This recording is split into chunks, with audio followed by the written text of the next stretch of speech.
முட்டைக்கோஸ் பொரியல்.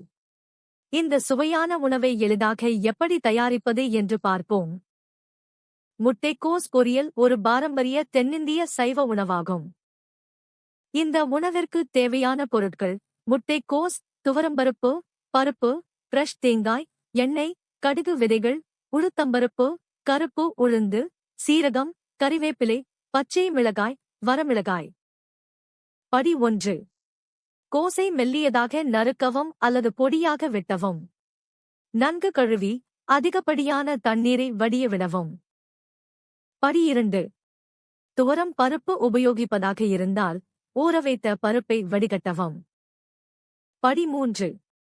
ஒரு பெரிய கடாய் அல்லது சட்டியை மிதமான தீயில் வைத்து எண்ணெய் ஊற்றி சூடாக்கவும். படி 4. கடுகு சேர்க்கவும். அவை வெடித்ததும் உளுந்தம் பருப்பு மற்றும் சீரகம் சேர்க்கவும். உளுந்தம் பருப்பு பொன்னிறமாக மாறும் வரை வறுக்கவும். படி 5. கறிவேப்பிலை, பச்சை மிளகாய் மற்றும் காய்ந்த சிவப்பு மிளகாய் பயன்படுத்தினால் சேர்க்கவும். சில வினாடிகளுக்கு வதக்கவும். படி 6. பெருங்காயத்தூள் சேர்த்து ஒரு முறை வேகமாக கிளறவும். படி 7. 1/4 டீஸ்பூன் மஞ்சள் தூள் சேர்த்து பச்சை வாசனை போக வதக்கவும். படி 8. நறுக்கிய முட்டைக்கோஸ், மஞ்சள் தூள் மற்றும் தேவையான அளவு உப்பு சேர்க்கவும். தாளிப்புடன் நன்றாக கலக்கவும். படி 9.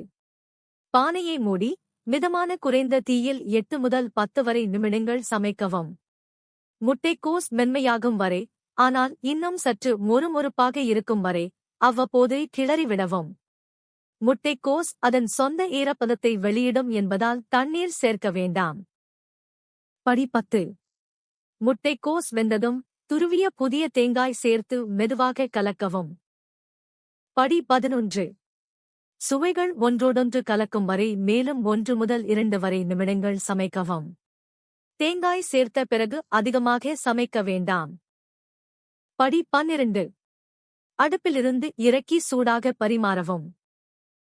அவ்வளவுதான். முழு செய்முறையையும் சரியான அளவுகளையும் விளக்கத்தில் உள்ள இணைப்பில் பெறலாம். வீடியோ பிடித்திருந்தால் லைக் செய்து சேனலை சப்ஸ்கிரைப் செய்யுங்கள்.